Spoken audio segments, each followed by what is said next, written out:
राज्याचा अर्थसंकल्प जाहीर झाला, तुमचं यावर नेमकं काय मत? सगळं म्हणजे एक असं आहे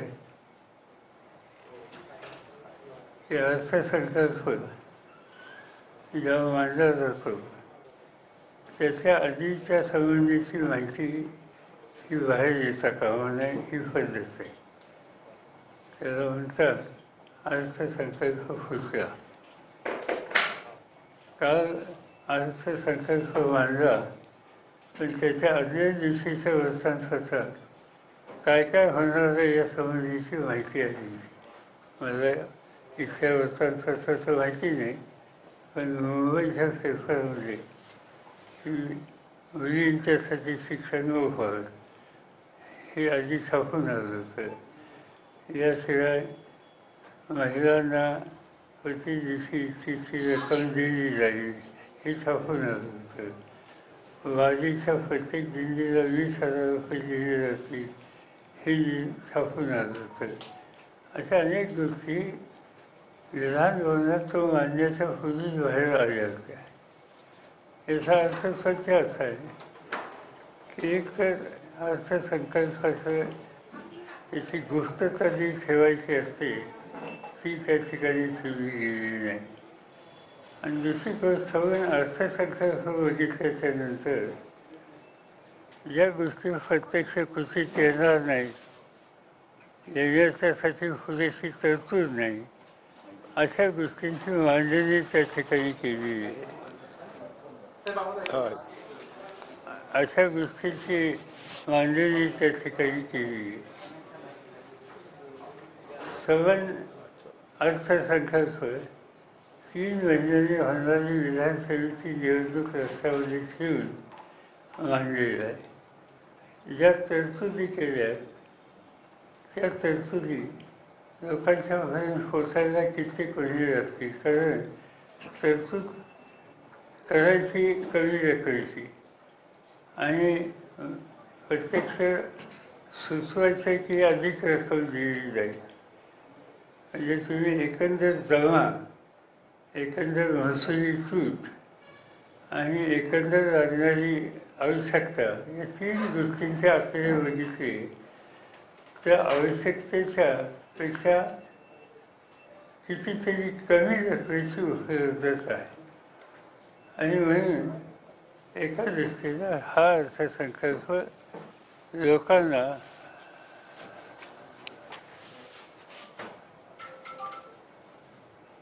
एक काहीतरी आम्ही भयंकर करतो असं दाखवणार आहे.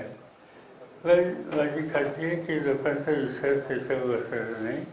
आणि 2 की जरी विधानसभेच्या निवडणुका नजरेसोबत ठेवून हे आलं असेल तरी प्रत्यक्ष त्याची अंमलबजावणी कितपत होईल याची शंका माझ्यासारख्याला आहे.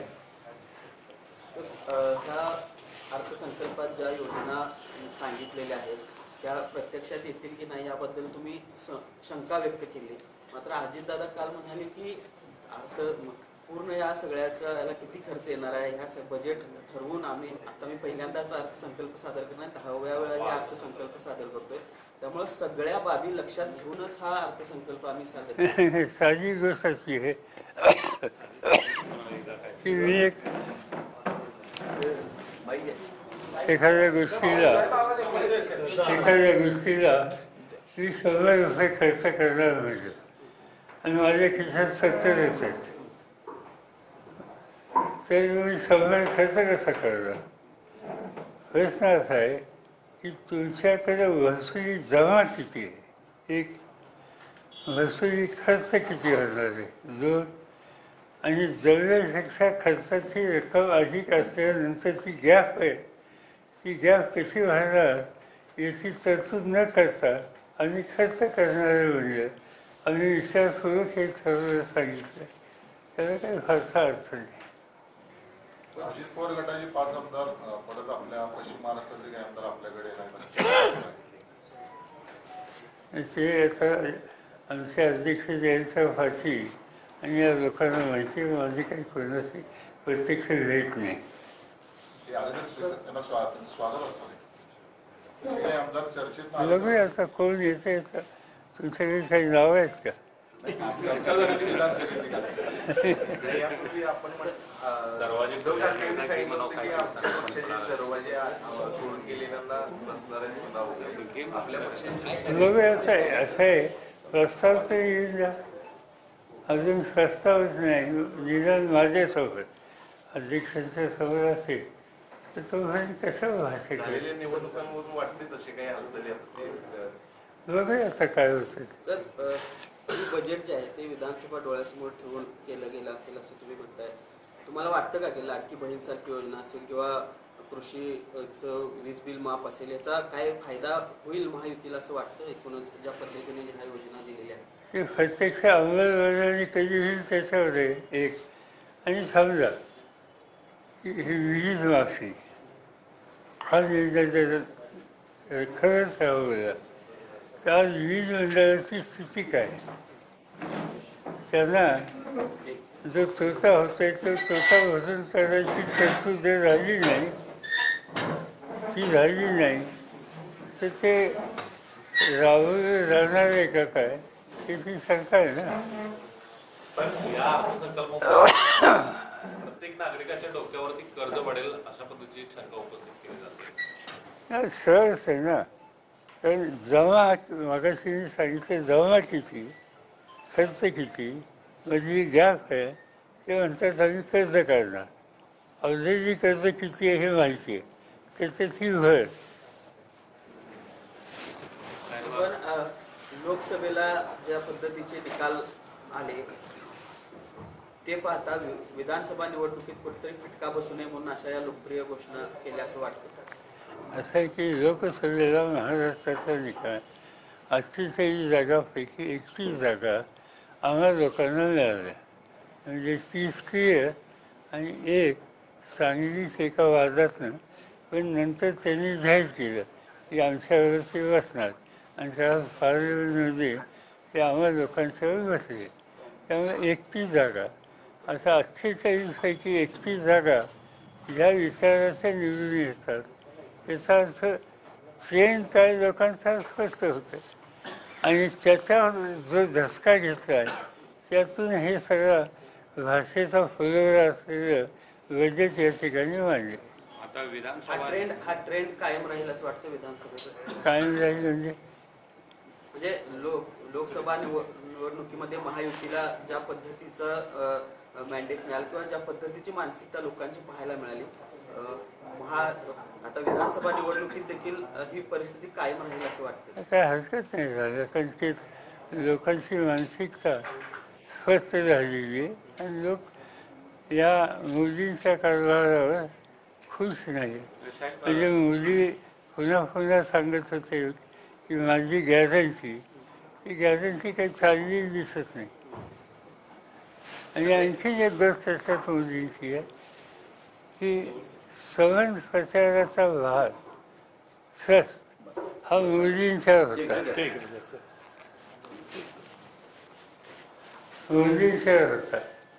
मोदींनी 18 सभा महाराष्ट्रात घेतल्या आणि त्याच्या 14 ठिकाणी त्यांचा पराभव.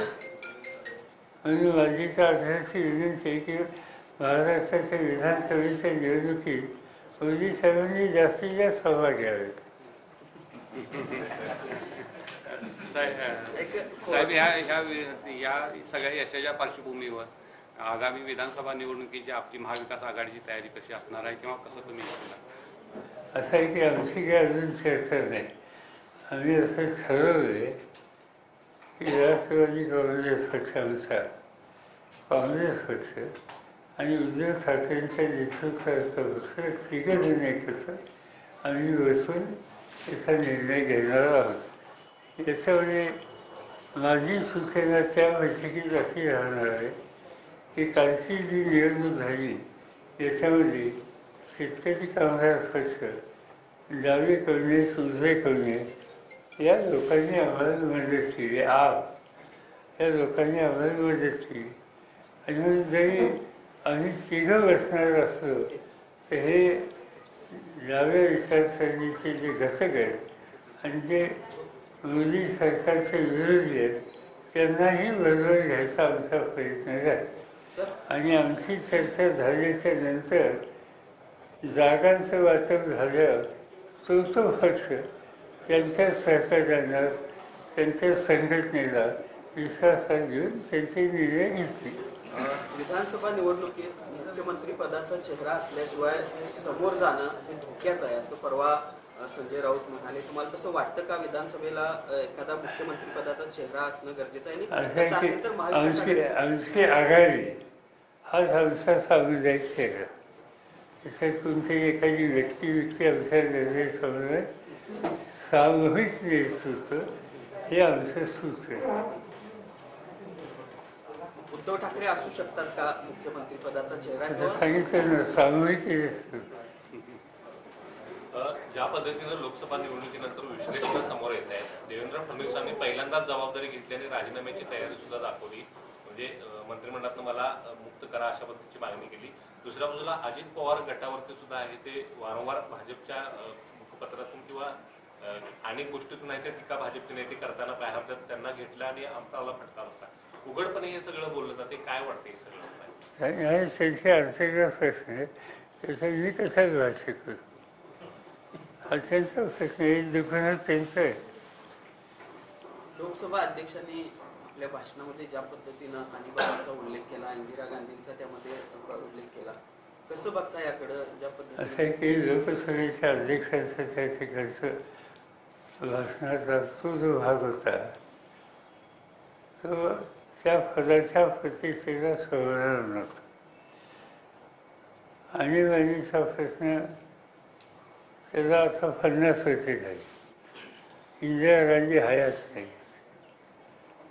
आणि त्याच्यानंतर तुम्हाला जर आठवत असेल की आणीबाणीच्या नंतर इंदिरा गांधींनी देशाच्या समोर दिलगिरी व्यक्त केली आणि त्यामुळे आता तो प्रश्न 50 वर्षापूर्वीचा करायचं काय कारण होतं एक. आणि दुसरी गोष्ट अशी की स्पीकर त्यांची जबाबदारी का राजकीय प्रश्न असं भाष्य करण्याची. पण त्यांना काही ते सुचवलं असेल ते बहुतेक बोललेले असते आणि ते काही जे काही भाष्य केलं ते आम्हाला अजिबात योग्य वाटले नाही. त्या पदाची प्रतिष्ठाला धक्का देणार नाही. आणि तिथंच नाही, इव्हन राष्ट्रपतींच्या भाषणात सुद्धा त्याचा उद्धटचा उल्लेख होता. तोही करण्याची आवश्यकता नव्हती. साहेब, राज्यात कायदा सुव्यवस्थेचा प्रश्न मांडायला विशेषतः पुण्यामध्ये ही अवस्था वाईट अवस्था. आणि असं आहे की पुण्यामध्ये गेले काही दिवस पुढे येते की नव्या पिढीला व्यसनाधीन बनवण्यासाठी ज्या गोष्टीचा प्रचारची विक्री केली जाते ती वाढलेली आहे असं दिसते. आणि हे वाढतं प्रमाण एकंदर कायदा आणि सुव्यवस्थेच्या दृष्टीने अत्यंत घातक आहे. आपण अपेक्षा करूया की राज्य सरकार याची शहाणपणाने नोंद घेईल. संविधानावरून या सगळ्या लोकसभा निवडणुकीमध्ये प्रचार झाला किंवा संविधान बदलायचं आहे अशा पद्धतीने हा सगळा काही प्रचार झाला. त्यानंतर शशी थरूरांनी परवा शपथ घेताना शेवटी जय संविधान म्हटलं, त्याला लोकसभा अध्यक्षांनीच आक्षेप घेतला. कसं बघताय? असं आहे की शपथ घेताना त्याचा एक ध्यासा असतो, त्याचं बाहेर जायचं नसतं. आणि अनेकदा नवीन किंवा निवडून आलेले सभासद शपथ घेताना त्या ध्यासाच्या बाहेरचा काही उल्लेख हे करतात आणि ते केल्याच्या नंतर जे कोणी स्टेजवर असतील त्यांना थांबावं, त्याच्यात काही फारसंही नाही. पण जय संविधान हे म्हणणं हा काय ऑब्जेक्शन किंवा कुणाला टीका नाही. कॉन्स्टिट्यूशन देशाची शपथ मी घेतली. आपण म्हणतो शपथ घेतल्याच्या नंतर महाराष्ट्रातला असा तर जय हिंद जय महाराष्ट्र. जय महाराष्ट्र म्हणजे काही गुन्हा नाही. राहुल गांधींकडे विरोधी पक्षनेते पदाची जबाबदारी आलेली आहे. वाटतं का न्याय देऊ शकतील आणि काय विश्वास आहे त्यांच्यावर? कारण ज्या पद्धतीची चांगली गोष्ट झाली. एक असं आहे की ज्या पक्षाचे सत्ताधारी पक्षाच्या शिवाय विरोधी अधिक सदस्य निवडून येतात त्यांचाच विरोधी पक्ष नेता करण्याची आवश्यकता आहे. कारण त्यांच्याकडे संख्या वगैरे आहे. आणि आजच्या स्थितीमध्ये राहुल गांधींची निवड त्यांनी केली एका दृष्टीनं एक नव्या पिढीचा प्रतिनिधी जो पार्श्वभूमी राजकारणाची ती कष्ट करायची फिरण्याची प्रचंड तयारी या सगळ्या गोष्टीला पोषक अशा प्रकारचं ते व्यक्ती होतं आणि त्यामुळे ते प्रभावी होती अशी मला खात्री आहे. पण ज्या पद्धतीनं त्यांच्याबद्दलचा एक नॅरेटिव्ह सेट केला गेला होता सत्ताधाऱ्यांकडून, त्यांच्या राजकीय कार्यक्षमतेबद्दल प्रश्न उपस्थित केले गेले होते, पप्पू असा देखील उल्लेख केला गेलेला होता. त्यानंतर आता त्यांची विरोधी पक्ष नेता म्हणून निवड झाली. जी काही त्यांना दिशेने दिली कालच्या निकालानंतर कळलं ना. मग त्याच्यानंतर कोणी फफो होण्याची भूमिका आता कोणी घेत नाही. आणि दुसरी गोष्ट असं आहे की शेवटी संख्या आहे ना, त्यांच्यावर नव्यानं खासदार तर ते काही झालं येतो नाही, संख्या नाही. काँग्रेसमुक्त भारतची घोषणा केली होती भाजपनं आणि आता काँग्रेसचा विरोधी पक्ष नेता त्या ठिकाणी येतोय. म्हणजे काँग्रेसमुक्त भारत एका बाजूला ही घोषणा करणं कुठेतरी असं आहे की कुणाच्या मुक्ततेची घोषणा कोणी केली ही करण्याच्या पूर्वी त्यांनी आपण कुठावं हे बघायला पाहिजे ना. त्यांच्या संख्या किती होती गेल्या लोकसभेत आणि आता किती झाली, किती कमी झाली याची नोंद घेतली तर कुणाच्या मुक्ततेच्या संबंधीची भूमिका मांडायचा त्यांचा अधिकार नाही. पुन्हा पुन्हा सध्या असं सांगतात सध्याची सत्ताधारी हे आमचं सरकार स्वभावताने आलेले आहे, 100% होते. त्यांचं बहुमत नाही. चंद्रबाबूची मदत आणि नितीश कुमारची मदत नसती तर यांचं बहुमत झालं नसतं, यांचं सरकार झालं नसतं. आणि त्यामुळे लोकांनी आपल्याला क्लिअर मॅन्डेट दिला नाही ही वस्तुस्थिती त्यांनी किती ठरवली तर झाकली जाणार नाही. आणि त्यामुळे काही ना काहीतरी सांगतात यापेक्षा दुसरा अर्थ नाही. साहेब, शिखर बँक घोटाळा प्रकरणात अजित पवारांच्या अडचणीमध्ये वाढ होता दिसते. खरं तर आर्थिक गुन्हे शाखेने ती क्लीनशीट दिली होती, तर आता ईडीनं जो आहे तो विरोध केलेला आहे या सगळ्या प्रकरणात. कसं पाहता याकडे? असं आहे की त्याच्यात काय नक्की घोटाळा झाला आहे हे मी सांगू शकत नाही. आणि त्याच्यासंबंधी परस्पर इन्व्हेस्टिगेशनचे रिपोर्ट आहेत, त्याची सत्यस्थिती काय याची आकडेवारी आणि पूर्ण माहिती ज्यावेळी आम्हाला मिळेल त्यावेळी आम्ही त्याचं भाष्य करू. साहेब, लोकसभेत अध्यक्षपदाची निवडणूक आता झाली, त्या ठिकाणी पूर्णपणे बहुमती एनडीएला असताना ती निवडणूक लढवली गेली. आपल्याला या पुढच्या सगळ्या राजकारणावरून काय वाटतील तर सरकार जे लोकसभेतलं स्थिर असेल, कारण राज्यातलं देखील सरकार आपण बदलणार, काही दिवस तुम्हाला वेळ द्या अशा पद्धतीची भूमिका घेतली, तिथेही नेमकी काय परिस्थिती वाटते? इतर राज्यात आमचा प्रयत्नच आहे. काही साधी गोष्ट अशी की कालची जी निवडणूक झाली लोकसभेची त्याच्यात 288 विधानसभेचा मतदारसंघात ही निवडणूक झाली. त्याचे 155 ठिकाणी भाजपचा पराभव झाला आहे. 155 ठिकाणी आम्हा लोकांचे जे उमेदवार आहेत ते पुढे आहेत. याचा अर्थ एक इंडिकेशन दिलं महाराष्ट्रातल्या जनतेने 155 म्हणजे आमचं बहुमतच आहे. आता ही अशी स्थिती उद्या विधानसभेला आली की इथं सत्ता बदलणारच आहे आणि त्याला अनुकूल अशी संधी असं आमचं मत आहे. साहेब, विधान परिषदेच्या निवडणुका आता आहेत, तुम्ही काही जागा लढणार आहात? आम्ही नाही लढणार, साहेब, लोकसभेत आम्ही मदत करणार इतर. साहेब, लोकसभेत पहिल्यांदाच काँग्रेससह विरोधी पक्षांचं प्राबल्य पाहायला मिळते 10 वर्षानंतर. कारण भाजपनं विरोधी पक्ष नेता सुद्धा नव्हता. आता नीट परीक्षेवरून गोंधळ झालेला आहे आणि सोमवारपर्यंत लोकसभेचं कामकाज विरोधकांची माईक देखील बंद केले गेले. त्या प्रश्न सोमवारपर्यंत लोकसभेचं कामकाज नीट परीक्षेच्या गोंधळावरून तहकूब केले. पहिल्यांदाच 10 वर्षानंतर भाजपच्या विरोधात काँग्रेस म्हणजे विरोधी पक्षांची कुठेतरी एकजूट पाहायला मिळते, कसं बघता येईल? एक स्ट्रॉंग विरोधी पक्ष आता निर्माण नाही असं आहे की सभागृहाचं काम सुरू होण्याच्या आदल्या दिवशी आम्ही सगळे लोक एकत्र बसतो. खरगे होते, मी होतो, राहुल गांधी होते आणि अन्य पक्षाचे विरोधी पक्षाचे सगळे नेते होते आणि बसून आम्ही काही गोष्टीची चर्चा केली. त्याच्यामध्ये एक प्रश्न अनेकांनी मांडला की ह्या ज्या परीक्षा झाल्या त्या परीक्षेमध्ये अत्यंत धोकादायी झालेली आहे. विद्यार्थ्यांनी पूर्ण तयारी करून त्या परीक्षेला बसण्याची भूमिका घेतल्याच्या नंतर त्या परीक्षेमध्ये भ्रष्टाचार झाला हे पुढे येते आणि त्या परीक्षा थांबवल्या जातात. त्याचा परिणाम मुलांच्या त्या वयाच्या मुलांच्या मानसिकतेवर जो परिणाम होतो तो अतिशय गंभीर आहे आणि याची नोंद ही केंद्र सरकारने घेतली नाही पुरेशी आणि म्हणून त्याची चौकशी झाली पाहिजे.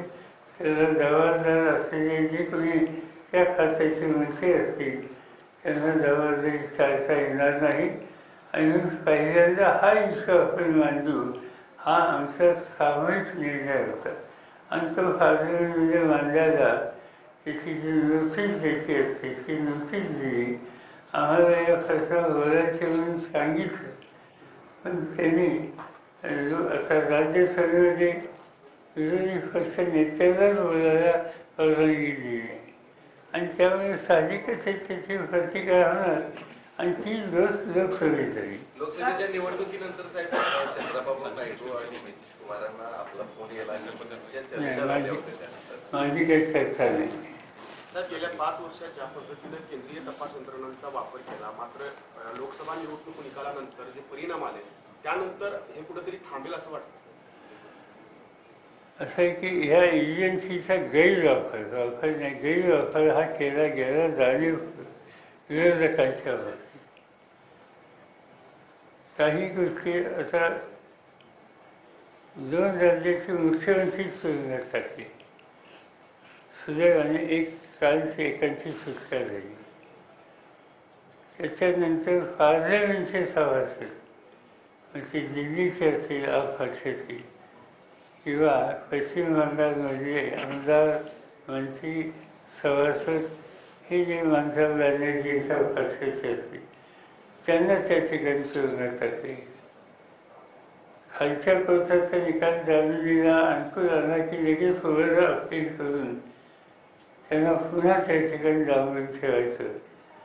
याचा अर्थ सरळ या एजन्सीच्या अधिकाराचा जाणीवपूर्वक गैरवापर केला जातो आणि हे जे केलं जातं आहे त्याच्या विरुद्ध सुद्धा पार्लमेंटमध्ये आम्ही येत्या 2-3 दिवसामध्ये प्रश्न उपस्थित करण्याची मागणी करणार आहोत. साहेब त्याला जोडून एक प्रश्न आहे.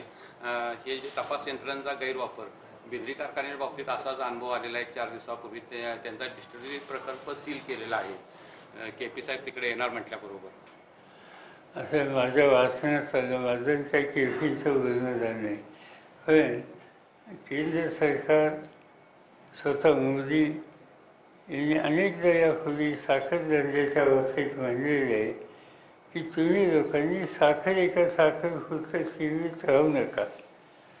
तुम्ही उद्या अल्कोहोल करा, इथेनॉल करा, वीज तयार करा या प्रकारची त्यांची भाषणं आहेत.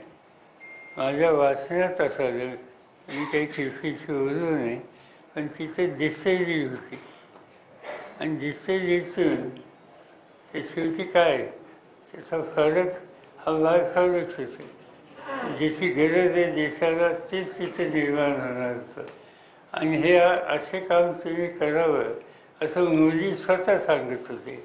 आणि असं असताना वीज कारखाना असेल किंवा कुठलाही कारखाना तो या सरकारच्या धोरणानुसार पावले टाकत असेल तर त्याच्यावर छापे टाकणं त्याच्यावर काहीतरी एक वेगळं वातावरण समाजात निर्माण करणं हा सरळ सत्तेचा गैरवापर आहे.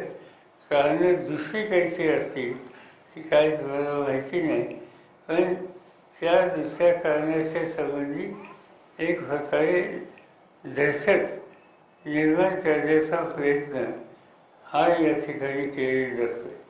पण माझ्या मते त्यांनी कारखाना चुकीचा निवडला. तर हा कोल्हापूर जिल्ह्यात आहे आणि कोल्हापूर जिल्ह्यात असल्या गोष्टीला कोणी भीक घालत नाही.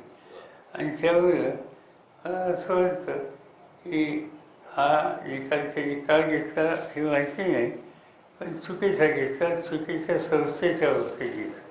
साहेब, निवडणुकांच्या तोंडावर केंद्र सरकार किंवा मोदींनी असू दे अनेक प्रकल्पांचे उद्घाटन केले, मात्र आता पहिल्याच पावसामध्ये त्या प्रकल्पाचे काय हाल आहेत आता समोर येत आहेत. अनेक ठिकाणी छत कोसळलं आहे, राम मंदिरामध्ये देखील पाणी गळत आहे. या सर्व प्रकल्पावर प्रश्नचिन्हाचा निर्माण होत आहे. बस यांनी असा काल मी दिल्लीवरून आलो. दिल्लीचं विमानतळ जो आहे 2 भाग आहेत त्याच्यात. त्याचा पहिला विमानतळ त्याचं छत पडलं काल विमानतळात आणि त्याच्यात एका माणसाचा एका प्रवाशाचा मृत्यू झाला. दिल्ली देशाची राजधानी आहे, इंटरनॅशनल एअरपोर्ट त्या ठिकाणी आहे. त्या कामाचा दर्जा काय हा याच्यातच असतो. आणि अशा अनेक ठिकाणी गोष्टी झाली. काही गर्दीनी दर्जा न सांभाळता निवडणुकांमध्ये समोर ठेवून जाहीर करायचे, उद्घाटनाचे सर्वे करायचे आणि त्याचे परिणाम शेवटी असे होतात. स्वबळावर केंद्रातलं सरकार स्वबळावर नाही असं तुम्ही म्हणालात. दुसऱ्या बाजूला विरोधक आता शॅडो कॅबिनेटची चर्चा सुरू आहे. विरोधक शॅडो कॅबिनेट करणार, काय भविष्य वाटतं जर अशा पद्धतीनं विरोधकांची भूमिका असेल? असं शॅडो कॅबिनेट म्हणजे काय? शॅडो कॅबिनेट म्हणजे एखादी व्यक्ती एखाद्या विषयात तज्ज्ञ असेल, जाणकार असेल आणि ती निवडून आली असेल तर तो विषय त्याच्यावर सोपवावा की तुम्ही या विषयाच्यामध्ये शासकीय धोरणाच्या संबंधीचा अधिक अभ्यास करा आणि बाकीच्या सदस्यांना सुद्धा मार्गदर्शन करा. याचा एक स्वतंत्र गृह विषयवाद हा जर केला तर प्रभावीपणानं संसदेमध्ये काम करता येतं आणि म्हणून त्याचा विचार अजून काही फायनल झालेली नाही. साहेब, देशात जीएसटी मध्ये राज्याचा खूप मोठा वाटा आहे, मात्र जीएसटी कौन्सिलच्या मिटिंगला राज्याचे अर्थमंत्री सलग 2 वेळा गैरहजर राहिले. हे थोडं अनाकलनीय वाटत आहे. ठीक आहे, सत्यांना या सगळ्या प्रश्नाच्या बाबतीत महाराष्ट्राच्या हिताच्या संदर्भात कशी काळजी घ्यावी या संबंधीची त्यांची नियुक्ती. संसदेत खऱ्याचा राष्ट्रवादी कोणाच्या करत संसदेमधले खरे राष्ट्रवादी कोणाच्या करत सुनील तटकरे सुद्धा तिथे सुद्धा दावा करतात की खरी राष्ट्रवादी ही आमचीच आहे. ते कळलं, लोकांनी सांगितलं. एक माणूस एके ठिकाणी आणि आम्ही 10 पैकी 8 निवडून येतात आणि एक सुद्धा गेली ती फिफाने आणि तुतारी ह्याच्यातलं केली, नाही तर 10 पैकी 9 आले असते. शक्तीपीठ महामार्गाला मोठा विरोध झाला. तो प्रकल्प स्थगित केल्याची माहिती मिळते, मात्र तो रद्दच पूर्णपणे व्हावा अशी शेतकऱ्यांची मागणी. मात्र सरकार ती भूमिका घेताना आता पाहायला खरं सांगायचं मी त्याचा अभ्यास केला नाही. हेमंत सोरेन यांना जामीन मिळाला, तुम्ही त्याच्यावर ट्विट देखील केलेलं आहे. दुसऱ्या बाजूला केजरीवाल यांना जामीन मिळाला, मात्र सीबीआयनं त्यांना पुन्हा ताब्यात घेतलं. अशा तेच बऱ्याचशीच मी सांगितलं की कोर्टाचा निकाल झाल्याच्या नंतरही अपील करून त्यांना दाबायचं. असं आहे की केजरीवाल किंवा हे जे झारखंडचे आहेत मुख्यमंत्री आहेत, लोकांनी निवडून दिले, त्यांच्या हातात सत्ता आहे, त्या लोकांना तुम्ही तुरुंगामध्ये टाकता काहीतरी लहान सांगू. विधान परिषदेला जयंत पाटील, शेकापच्या जयंत पाटलांच्या विरोधात ठाकरे गट उमेदवार देण्याच्या तयारीमध्ये आहे. काय चर्चा झालेली आहे का? तिथे उमेदवार दिला जाणार आहे का? नाही, चर्चा झालेली नाही. आम्ही चर्चा करणार आहोत आणि आम्ही तिघे एकत्र बसून याचा मार्ग निघणार आहोत. शेका पक्षाने कालच्या निवडणुकीमध्ये आमची जी आघाडी आहे त्या आघाडीला मनापासून मदत केलेली आणि त्यामुळे एखाद दुसरा प्रतिनिधी त्या ठिकाणी यावं असं जर त्यांनी अपेक्षा केली तर ती फारशी चुकीची नाही आणि आम्ही सगळेच बसून याच्यावरचा अंतिम निर्णय उद्या त्याला घेऊ. नो क्लोजर फक्त बुलडोझर असा एक आदेश मुख्यमंत्र्यांनी काढलेला आहे अवैध पब आणि अवैध ज्या काही घटना घडत आहेत त्याच्या संदर्भामध्ये. कुठेतरी निवडणुकीच्या तोंडावरती लोकप्रिय स्लोगन किंवा लोकप्रिय घोषणा वाटते. असं आहे की बेकायदेशीर जर काम असेल त्याचं ॲक्शन घेतली तर त्याचं काही चुकीचं नाही आणि त्यासाठी मुख्यमंत्री काय म्हणत असतील तर माझी काही त्याला हरकत नाही. पण ते जे फाराफारी करतात ते बेकायदेशीर म्हणून करतात. पण 10 वर्षापूर्वी ते बांधलं गेलं ते 10 वर्ष काही धोका काढला होता का? बांधण्याच्या पूर्वीच त्यांनी म्हणजे महानगरपालिका नगरपालिका यांची परवानगी घेतली का नाही हे तपासायचं काम कुठे यंत्रणेचं आहे ना. ते न करता एक अर्ध्या वर्षाच्या नंतर असा निर्णय घ्यायचा. निर्णय योग्य आहे बेकायदेशीर म्हणून पण हे उशिरा सुचलेलं शांतपणे आहे. आजकाल अभंग सादर करत तर पवार यांनी अर्थसंकल्प मांडला. त्यानंतर वारकरी महामंडळाच्या देखील स्थापनेचा निर्णय घेतला. आपण देखील वारीमध्ये सहभागी होणार आहेत 7 तारखेला. तर एकंदरीत या महामंडळ मी सहभागी मी काही चालत जाणार नाही. आमचं जे गाव आहे बारामती तालुक्यात काठाची वारी तिथनं वारी जाते आणि माझ्या घराचे माझी आई वगैरे तेव्हापासून ते वारीच्या लोकांना जेवण देतात. यावेळी मी हजर राहणार एवढंच. थँक्यू.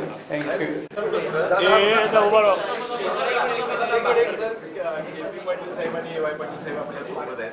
ते अजित पवार गटामध्ये खरं तर आम्हाला पाहायला मिळाले होते. मात्र आज दोघे तुमच्या इथं स्वागताला आले. अधिकृत प्रवेश झाला का?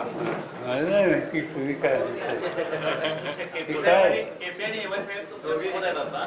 ते राष्ट्रवादी अजित पवार गटासोबत होते. आज तुमच्या सोबत आहे. हे नवीन संकेत मिळाले राज्यात. घर वापस आहे काय? कोण हस्ती चर्चा करतात